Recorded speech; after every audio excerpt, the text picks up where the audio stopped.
Great morning guys! Shout out muna sa aking mga followers dyan sa FB page ko na Rest and Relax at sa YouTube channel ko na Behind Resty. Galing lang tayo sa simbahan ng Pag-asa. Sa misa, ang homily ng pare napakaganda. Kaya naisipan kong i-post talaga ito. Sinasabi ko sa iyo, sino mang magbigay sa iyo ng isang pasong tubig dahil kay Kristo at tiyak nagagantimpalaan. Mabuti pa sa isang tao ang siyang bitinan ng isang malaking gilingang bato sa liig at itapon sa dagat kaysa maging sanhi ng pagkakasala ng isa sa maligid na ito na nananalig sa akin. Kung ang kamay mo ang nagiging sanhi ng iyong pagkakasala, putulin mo. Mabuti pa ang mapunta ka sa langit nang putol ng isang kamay kaysa may dalawang kamay na mahulog ka sa impyerno sa apoy na hindi mamamatay. Kung ang paa mo ang nagiging sanhi ng iyong pagkakasala, putulin mo. Mabuti pa ang mapunta ka sa langit nang putol ng isang paa kaysa may dalawang paa na mahulog ka sa impyerno. Kung ang mata mo ang nagiging sanhi ng iyong pagkakasala, tumunin mo. Mabuti pa ang pumasok ka sa kaharian ng Diyos nang bulag ang isang mata kaysa may dalawang mata na mahulog ka sa impyerno. Kadoy, hindi mamamatay ang mga uod na kumakain sa kanila at hindi mamamatay ang apoy. Mga kapatid, ang mabuting balita ng Panginoon. Pinupuri ka namin ng Panginoon Yesu Cristo. Muli-muli po, magandang umaga po sa inyong lahat. Magandang umaga. Very good, gising na gising. Mga bata, good morning. Good morning. Nagpaalam kayo sa mga magulang nyo, nandito kayo. Quiet, nagpaalam sa mga magulang nyo natin. Ang galing nila na umaga, paglilingkod ka agad. No? Napakabubing mga bata. Mga kapatid, huwag niyo masyadong papansin ng ibang inyo. Naku, ano kaya yung gustong mensahe ng Panginoon sa akin ngayong araw na ito? Pagbuklat, dukutin mo, putulin mo. What an ugly word to live. Putol-putol na ang ating pangangatawan. Hindi ito ang nais ng Diyos, ha? Naku, do not take it literally. Naku, masama ito. Ay siya, baybayin natin isa-isa ang biyaya ng Diyos. Biyaya, grace. If you walk alone, we will call it grace. But if you walk with God, we will call it grace. Kapag kamo ikay magtakbay mag-isa, ang tawag doon paligsahan. Pero kapag ikay naglakbay kasama ang Diyos, ang tawag doon biyaya, grace. Kapatid, mayroon kaming isang batas doon sa Africa. If you want to survive, ang sabi namin, if you want to go far, you need to walk alone.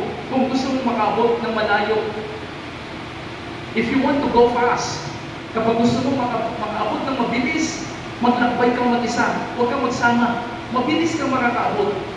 But if you want to go far, you need to walk together. Kung gusto mong malayo ang maabot, kailangan mong maglakbay kasama ang iba. God never promised this without suffering, but He promised to remain with you until the end of time. St. Paul says, I will complain of God to take away my suffering. But God says, my grace is enough for you. Nagreklamo ako sa mahal na Diyos, pakikuha ang aking mga paghihirap ng dapat at masakit. Ngunit ang sabi ng Diyos, ang awa, biyaya ay angkop na angkop sa iyo. Don't give up. Father po, paano mabuhay sa biyaya? Ang sabi ng pambungad ng Panalangin 3, ang sabi niya, ang pinakadakilang magagawa ay magpatawad. Ang taong nabubuhay sa biyaya ay marunong magpatawad. Kapatid, masakit ang masaktan, masakit ang maloko, masakit ang magdusa at mag-isa. Pero kapag ikay nabubuhay sa biyaya, walang hindi mapangyayari ang Diyos. Matutong magpatawad. Ako, nung nasa ilang seminary, assign din ako mamalengke para sa mga seminarista. Maaga pa nasa Tolentino Market na ako. Isang umaga, nakita ko sa gulayan, yung isang babae, nagtitinda ng gulay, ngunit ang kanyang kilay ay nakadilim na. Letter V ang kilay niya. Kaya ang sabi ko, hindi ako aalis dito hanggang hindi ko ito mapapasaya ngayong umagang ito. Kaya naman dinagyan ko ng background music. Lumapit ako sa kanya, sabi ko, tinitin, hindi ako pinapansin. Napakasama ng umaga niya. Nakadikit ang kilay. Tinatanong ko siya, sabi ko, ate, magkano po yung kangkong? Hindi ako pinapansin. Linakasan ko, ate, magkano? Hindi ako pinapansin. And finally, linakasan ko talaga, pati yung mga katabing tindahan, narinig ang boses ko, ate, magkano po yung kangkong? Ang sabi niya sa akin, shit it! Nasaktan ako, Ben. Hindi ko alam kung mura yung operasyon. Shit it! Pero hindi siya natingin sa akin.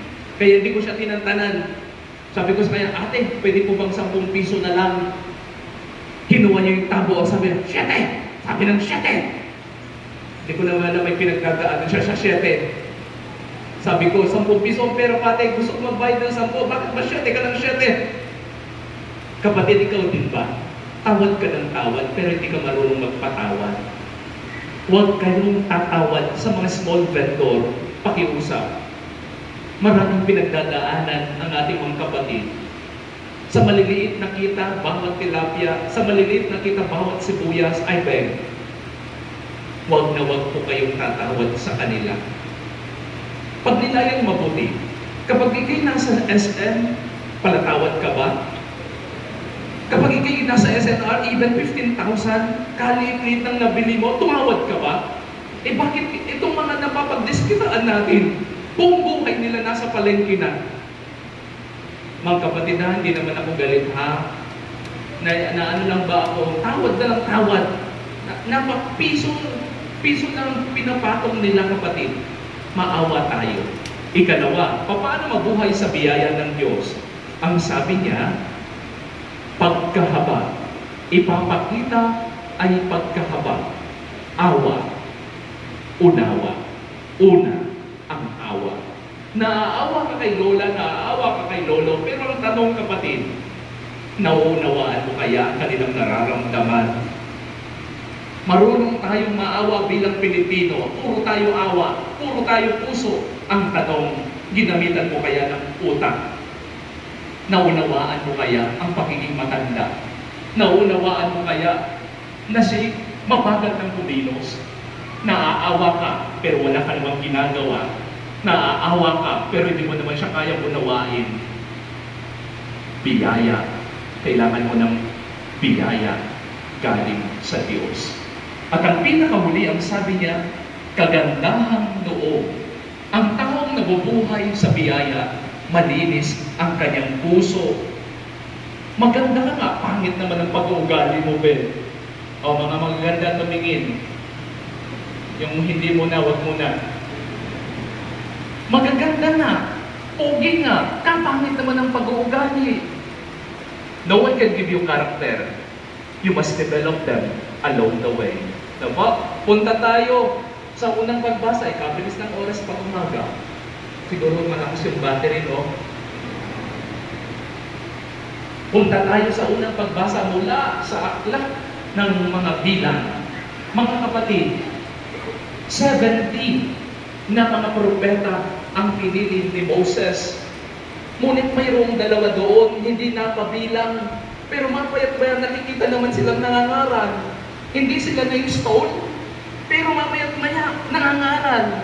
Hindi sila na-install, pero mamaya-maya naglilingkod sa simbahan. Kaya ang sabi ng 70 na ito, alam, sumbong natin kay Moses. Ang sabi naman ni Moses, bakit? Palagay niya ba mababawasan ang aking dangal kung sila'y gumagawa ng mabuti? Mas masaya na eh. O, di ba? May mga taong ganon. Kaliit ng kanilang unawa. Ha? Ngayon, paano mo malalaman na mabuti ang tao? 3 letter P. Una, You must be a person who prays. Ang tao ay mabuti kapag siya ay may kinikilalang Diyos. Kapatid, ang asawa mo ba'y nagdadasal? Ang taong nagdadasal ay likas na mapagmahal. Kapatid, mapagmahal ba ang asawa mo? Na? Hindi po. Sabi ng banda rito, hindi po. Kapatid ha, when you pray, you will become lovable. Kapatid, sa simbahan, kadalasan mga tao nagdadasal mga serious. Hindi ka pwedeng gumawa ng basta magagalit agad. Palagay ko, ang tunay na madasalin ay masayang tao. Ang tunay na malapit sa Diyos, malapit sa tao. Na? Kung iniisip mo ikay banal dahil ikay nagro-rosary, kung iniisip mo ikay banal dahil ikay nakalubod, kung iniisip mo na sila hindi banal dahil purong-puno na sila ng tato, kapatid, nagkakamali tayo. Ang taong banal ay taong masaya. Yun lang, share lang. Kasi sa simbahan mo, ang hirap magbisa kapag nakasimangot lahat. No? Tapos kayo, naghahanap kayo ng pari na masaya. Paano mangyayari yun? Kung kayo mismo stress kayo. O siya, punta tayo. Una, paano malalaman na ang tao'y mabuti? P, prayerful. Ikalawang P, ang tao'y mabuti kapag siya'y provider. Mabuti ang asawa mo kapag siya'y nagbabanat ng buto, alang-alang sa kapakanan ng iyong mga anak. Provider. Ay, nako. Yung Penal Code 1988, bawal na yun. Yung puro ikaw lalaki na susunod, basta huwag natin pag-usapan humahaba yung ikatlong P. Ano yung unang P? Prayerful. Ikalawang P? Provider. Ikatlong P, you are good when you can protect your people.